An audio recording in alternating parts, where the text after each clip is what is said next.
मणिपुर पर देश की जनता से माफी कब मांगोगे? आप किसान आंदोलन में शहीद हुए 700 से अधिक किसानों के परिवारों की माफी कब मांगोगे? नोटबंदी के चलते हजारों लोगों के परिवार और छोटे कारोबार बंद हुए, उसके लिए माफी कब मांगोगे? हाथरस के लिए, उन्नाव के लिए आप माफी कब मांगोगे? आए दिन महिलाओं पर हो रहे अत्याचारों के लिए माफी कब मांगोगे? जो बदलापुर में मासूम बच्चों के ऊपर मोलेस्टेशन हुआ, उसके लिए आप कब माफी मांगोगे? जेल में बैठकर अपराधी मर्डर प्लॉट्स गुजरात में सरकार उनको संरक्षण दे रही है, उसके लिए आप कब माफी मांगोगे? खैर, ये इनकी हिस्ट्री रही है या इनके डीएनए में है कि माफी सिर्फ खुद को बचाने के लिए अथॉरिटी में बैठे लोगों से मांगते हैं, आम जनता से ये माफी नहीं मांगते हैं।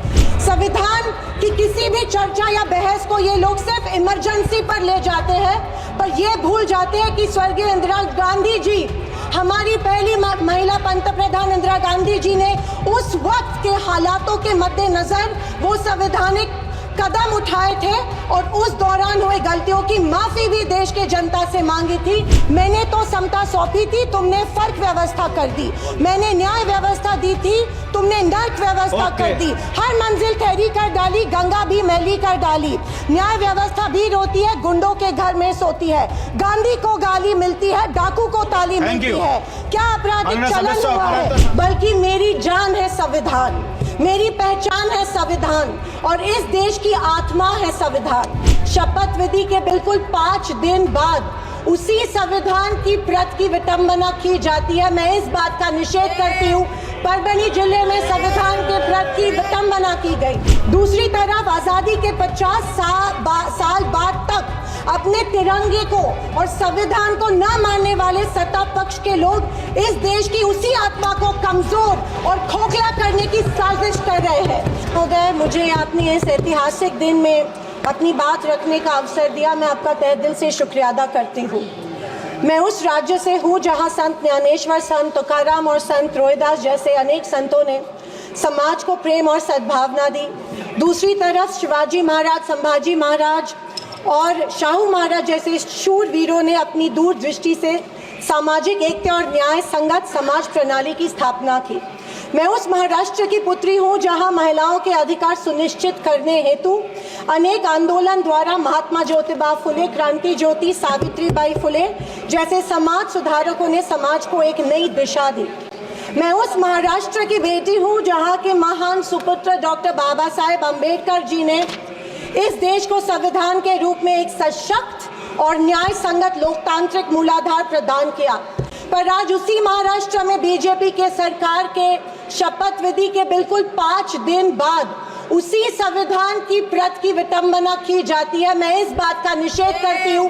परभनी जिले में संविधान के प्रत की विटंबना की गई।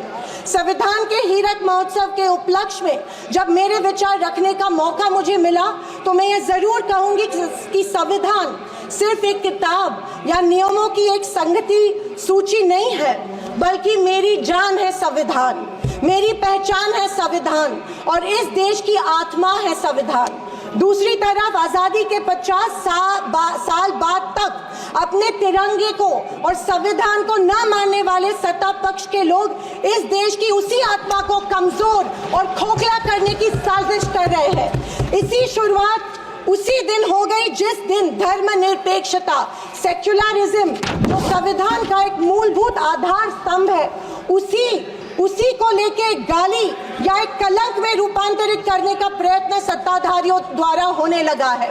सेक्युलरिज्म को आज भी इस भारत देश की पहचान है, उसे सत्ताधारी पक्ष एक कमजोरी कर रहे हैं या एक बीमारी साबित करने की होड़ में लग गए हैं।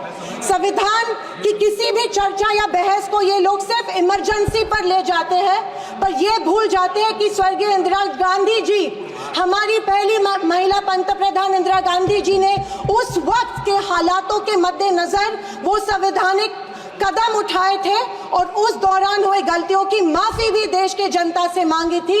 और इतना ही नहीं, उनके विरोधियों ने गठित की गई कमेटी ने उन पर लगे सारे इल्जामों से उन्हें बारी कर दिया था।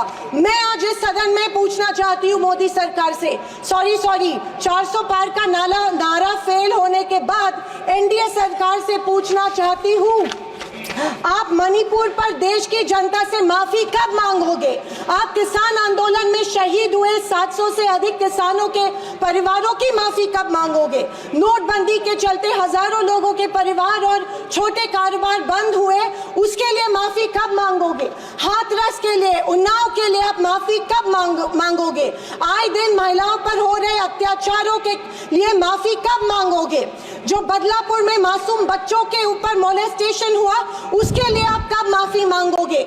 जेल में बैठकर अपराधी मर्डर प्लॉट्स गुजरात में सरकार उनको संरक्षण दे रही है, उसके लिए आप कब माफी मांगोगे?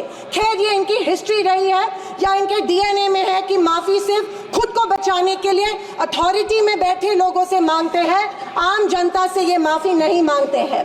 सत्ताधारी पक्ष के संविधान पर दिए गए भाषण सुनकर हंसी आ रही थी और अचरज भी हो रहा था, क्योंकि जो लोग इस देश में संविधान स्थापित होने के बाद हर पल संविधान को कोसते रहते हैं और हमेशा इस संविधान के विरोधी रहे हैं, उन्हीं को आज संविधान के गुणगान करते देख मन में प्रसन्नता हो रही है और संविधान के प्रति मेरी निष्ठा द्विगुणित हो रही है, क्योंकि ये एहसास हो रहा था कितने ही झूठ के पहाड़ बना लो, सच के आगे आखिर झुकना ही पड़ता है।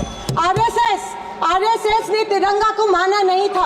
उन्होंने कहा था कि 3 अंक अशुभ होता है, तो क्या ब्रह्मा विष्णु महेश अशुभ है?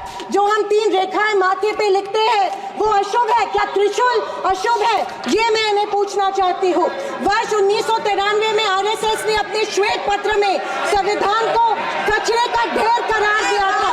क्या ये तिरंगे के खिलाफ नहीं है? तत्कालीन आरएसएस प्रमुख ने उस टाइम संविधान को बदलने की मांग की थी। धन्यवाद। आरएसएस महिलाओं को हमेशा पुरुषों से कमजोर समझती है। आरएसएस हमेशा महिलाओं को पुरुषों से कमजोर समझती है। ये अफसोस होता है कि प्रधानमंत्री जी उनके ट्विटर हैंडल फॉलो करते हैं जो महिलाओं को गंदी गंदी गालियां देते हैं।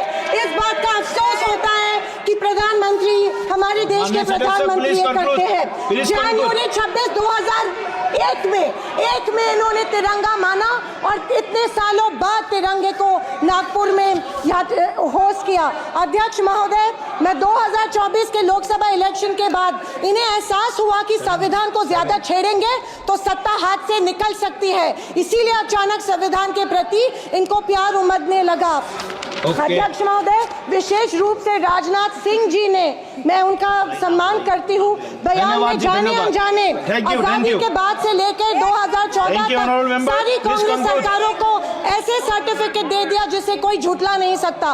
उनके मुताबिक संविधान की बदौलत एक गरीब का बच्चा प्रधानमंत्री बना, लेकिन उसकी नींव सर 2 मिनट सर प्लीज। मैं आखिर में यही कहना चाहती हूँ, मैं भारत का कुछ पंक्तियां कहना चाहती हूँ। मैं भारत का संविधान हूँ, लाल किले से। अध्यक्ष महोदय, बोलना शुरू करें। हिंदी की एक प्रसिद्ध कविता की कुछ पंक्तियों से। एक सेकंड, मैं भारत का संविधान हूँ, लाल किले से बोल रहा हूँ। मैंने तो समता सौंपी थी, तुमने फर्क व्यवस्था कर दी। मैंने न्याय व्यवस्था दी थी, तुमने नर्क व्यवस्था कर दी। हर मंजिल ठहरी कर डाली, गंगा भी मैली कर डाली। न्याय व्यवस्था भी रोती है, गुंडों के घर में सोती है। गांधी को गाली मिलती है, डाकू को ताली मिलती है। क्या आपराधिक चलन हुआ है? आदरणीय अध्यक्ष महोदय,